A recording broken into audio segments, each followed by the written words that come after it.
Porque cuando te das cuenta de que nadie tiene las respuestas a tus problemas, excepto tú. Algunos de nosotros necesitamos un llamado de atención para despertar, y en 1986 yo recibí ese llamado. Estaba en mi triatlón de Palm Springs, California. Me encontraba en la parte de la carrera en bicicleta.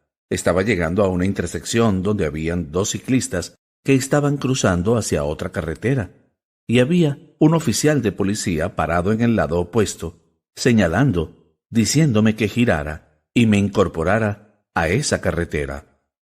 Yo estaba enfocado en él, y no le estaba prestando atención a la carretera.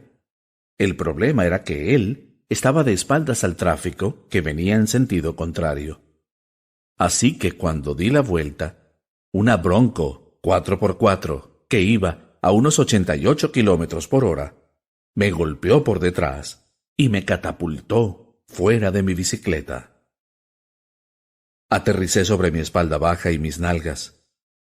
Cuando aterrizas así de fuerte, la fuerza de compresión básicamente ejerce una presión sobre las vértebras. Esa fuerza de compresión comprimió 6 vértebras en mi columna: la octava, novena, décima, onceava y doceava vértebras torácicas, así como también la primera vértebra lumbar.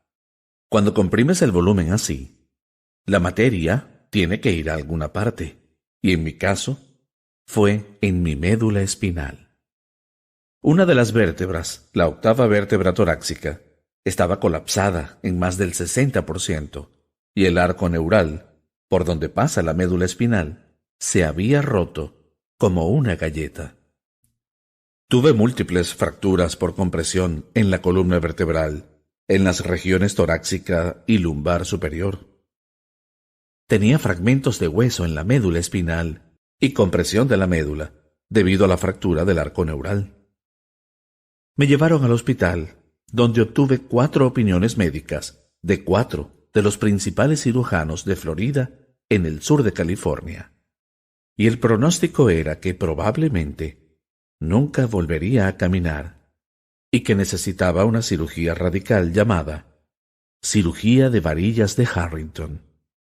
En la cirugía de varillas de Harrington, básicamente cortan las partes posteriores de las vértebras, atornillan unas varillas largas de acero inoxidable, y al atornillar esas varillas allí, éstas crean soporte y alan la columna vertebral de la médula espinal y abren el camino. Luego toman fragmentos de hueso de la cadera y lo pegan encima, y esperan lo mejor. En mi caso, la cirugía tenía que ser desde la base de mi cuello hasta la base de mi columna, debido a la cantidad de vértebras que se comprimieron. Creo que si se hubiera tratado de alguien más, probablemente le habrían recomendado que se sometiera a la cirugía, pero no se trataba de alguien más, sino de mí. Y yo no tomé una decisión rápida basándome en radiografías, tomografías y resonancias magnéticas, simplemente por salir del paso y someterme a la cirugía. Tomar una decisión cuando te sientes indeciso es uno de los momentos más difíciles, porque estás sopesando lo que sabes con lo que no sabes, y llegas a un punto de tu vida tan oscuro como la noche.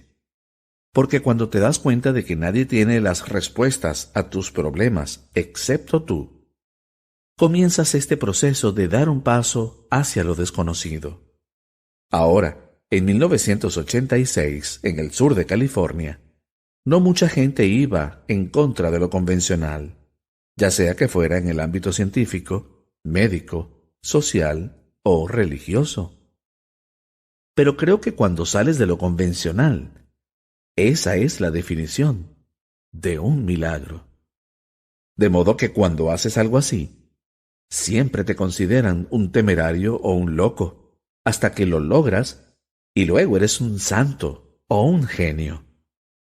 Entonces decidí por mí mismo personalmente que estaba dispuesto a dar un paso hacia lo desconocido, que no podía imaginarme viviendo con medicamentos adictivos por el resto de mi vida o en una silla de ruedas. Así que decidí darme de alta del hospital, y solo tenía un pensamiento: y ese pensamiento era: el poder que hace al cuerpo, sanará al cuerpo. No podía dejar de pensar en eso, porque sabía que hay una inteligencia que nos está dando vida, que mantiene a nuestro corazón latiendo y que nos permite digerir nuestra comida, y que esa inteligencia es conciencia, y la conciencia es prestar atención, por lo que ella debía estar observando o prestando atención a quién soy. En primer lugar, decidí que iba a hacer contacto con esa inteligencia e iba a darle un plan o un diseño. Iba a ser muy específico sobre lo que quería, y cuando estuviera feliz con mi creación, le entregaría esta creación a una mente más grande, porque sabía que ella sabía cómo sanar mucho mejor que yo. Lo segundo que dije fue: no dejaré que ningún pensamiento de lo que no quiero experimentar se escape de mi conciencia. Ahora bien, eso suena muy fácil desde un punto de vista intelectual, pero aprendí rápidamente que no podía hacer que mi mente hiciera lo que yo quería que hiciera. Cuando pasamos por una crisis o un trauma, como el que yo estaba viviendo, tendemos a concentrarnos en lo que no queremos que suceda, en lugar de lo que sí queremos que suceda. De modo que de los potenciales infinitos que existen para nosotros, como seres humanos, yo estaba seleccionando el peor de los casos, una y otra vez en mi mente, y estaba aceptando eso emocionalmente y preparándome para ese evento. Porque creía que si pasaba algo menos grave de lo que estaba imaginando, entonces iba a tener mejores posibilidades de sobrevivir. Creo que cuando estamos en momentos de crisis, son esos químicos de supervivencia, esas hormonas del estrés, las que nos preparan para el peor de los casos. Así que empezaba a reconstruir mi columna vertebral en mi mente, vértebra a vértebra, y luego pensaba en cómo sería vivir en una silla de ruedas. Pero luego me daba cuenta de que me estaba enfocando en lo que no quería que sucediera, en lugar de lo que sí quería que sucediera. Así que me detenía a mí mismo y me decía que tenía que empezar de nuevo. Y la razón era porque esa inteligencia es una presencia, y es tal cual como cuando alguien está presente contigo y te está prestando atención. Pero también sabes cuándo no te está prestando atención porque está distraída. Así que concluí que tenía que estar completamente presente para que esa inteligencia pudiera obtener una señal clara. Entonces comenzaba de nuevo. Empezaba a reconstruir mi columna vertebral, pero luego comenzaba a pensar que si debería vender mi casa, o si debería vender mi consultorio, o me detenía de nuevo, volvía a volverme consciente, pero luego me frustraba, me impacientaba, y luego me enojaba, y todo empeoraba. Durante 6 semanas pasé por esta increíble oscuridad en mi alma, porque realmente no podía hacer que mi mente hiciera lo que yo quería que hiciera. Me tomaba alrededor de 3 horas cerrar los ojos y construir cada vértebra, comenzando de nuevo cada vez que perdía mi atención. Nunca estaba realmente satisfecho con la forma en que lo hacía, pero simplemente seguía adelante. Al cabo de 6 semanas, logré pasar por todo el proceso sin perder mi atención, y fue como golpear una pelota de tenis en el punto perfecto. En ese momento, algo simplemente hizo clic. Yo hice clic.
supe en ese momento que algo había sucedido. Y luego, lo que me estaba tomando 3 horas, ya lo podía hacer en 45 minutos. En ese momento no lo sabía, pero estaba detonando y conectando nuevos circuitos en mi cerebro todos los días, y literalmente estaba mejorando mi capacidad para prestar atención. Y la atención es una habilidad. Es como la habilidad para jugar golf o tenis. Cuando más lo practiques, mejor lo haces. Dado que yo no podía ir a ningún lado, ni hacer nada excepto estar acostado, boca abajo, había mucho tiempo libre, así que practicar era mi predilección. Cuando logré pasar por todo el ensayo mentalmente, comencé a notar cambios significativos en mi cuerpo. Mis niveles de dolor disminuyeron inmediatamente. Algunos de los problemas neurológicos que estaba teniendo, como el entumecimiento y el hormigueo, empezaron a mejorar. Mis funciones motoras comenzaron a regresar.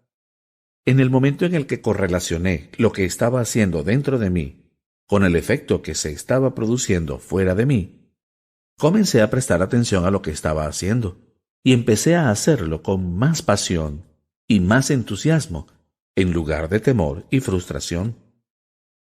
Fue esa emoción elevada la que me hizo darme cuenta de que en realidad era el catalizador para hacerlo divertido y fácil. Luego comencé a pensar en qué cosas haría si lograría caminar de nuevo. ¿Qué cosas di por sentado cuando sí podía hacerlo? Ver una puesta de sol, poder tomar una ducha, o sentarme con mis amigos y disfrutar de una comida. De repente comencé a seleccionar potenciales en el campo cuántico que ya no se basaban en el peor de los casos, sino en alguna posibilidad futura. Y comencé a aceptarlo emocionalmente y a experimentarlo por completo, ya fuera una puesta de sol en la playa o tomar una ducha. Lo vivía en mi mente y lo sentía emocionalmente. En ese momento no lo sabía, pero lo que estaba haciendo era combinar una intención clara con una emoción elevada, porque cuando haces eso, sacas tu cuerpo y tu cerebro de vivir en el pasado y los pones a vivir en el futuro.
En realidad, cuando estás realmente concentrado y prestando atención, el cerebro y el cuerpo no saben la diferencia entre lo que está sucediendo en tu mundo exterior y lo que está sucediendo en tu mundo interior.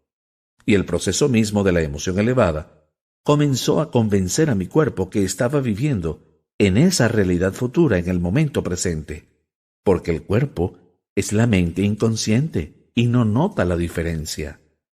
En ese proceso, comencé a activar nuevos genes y nuevas formas, y mi cuerpo comenzó a cambiar drásticamente. A las 10 semanas volví a ponerme de pie. A las 12 semanas empecé a entrenar de nuevo.